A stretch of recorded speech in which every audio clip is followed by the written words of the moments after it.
Alright everybody, welcome to the video. This is part 2 of Project Lazy Lariat, and this is going to be a rather brief update. No mechanical work today.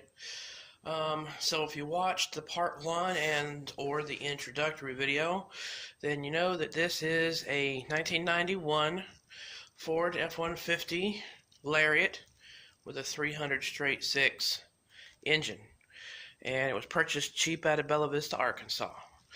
The engine, I was preparing to do a compression test on it due to the fact that the engine was running really rough, shaking real bad, no power, though it didn't seem to be making any bottom end noise, so I didn't think that there was anything too major.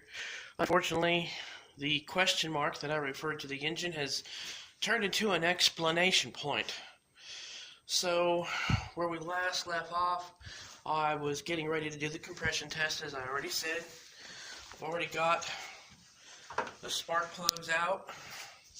I've got the distributor cap and rotor bug and wires and air induction off.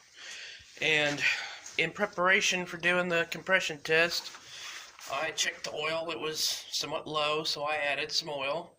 And I injected some oil directly into each cylinder to do a wet compression test. Well, then we got sidetracked and went out of town for the rest of the day. And the next day after work, my friend whose shop this is sent me a Marco Polo on the phone saying, "Hey, your engine is puking oil everywhere."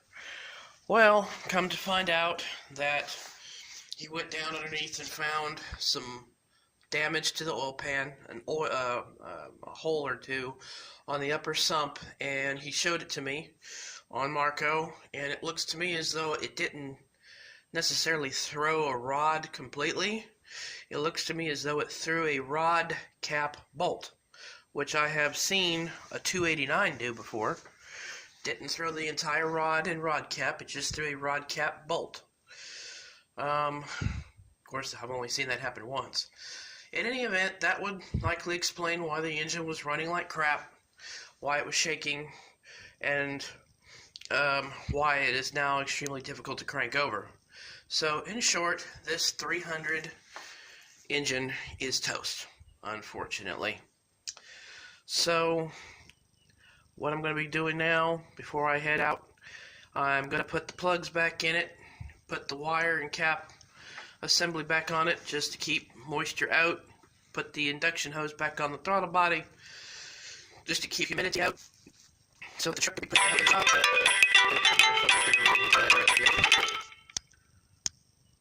There we go. Okay, sorry about that. This is being filmed on my phone that decided to ring at that exact moment. So,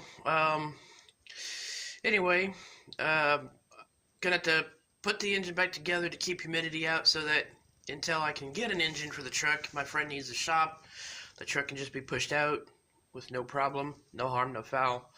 So it looks as though the next operation that I need to do is locate a 300 inline EFI engine to put in here. Now, if I had the notion to want to do it, I would not put an EFI engine back in here. I would put a carbureted engine back in here and just convert it down to a simple carbureted engine, no computer, none of that nonsense. But I think I just want to do a plug-and-play system, find a good engine, drop it in, hook it up, go on from there.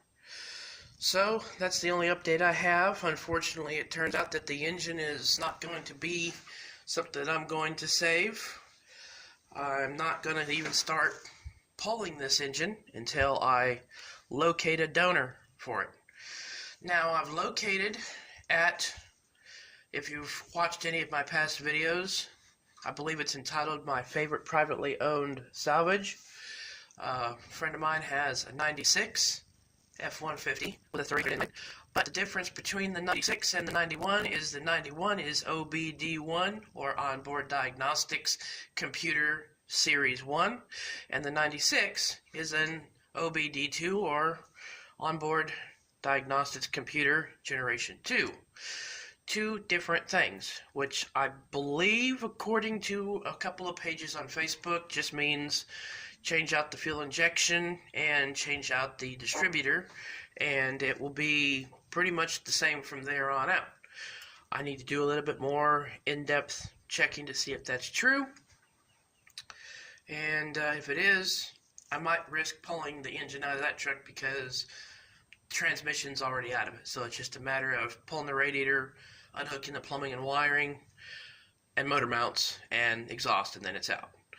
But I'm actually on my way to a local salvage yard that claims I have 8 or 10 of these trucks, but I have to come out and visually look to see if the engines are there and are they intact.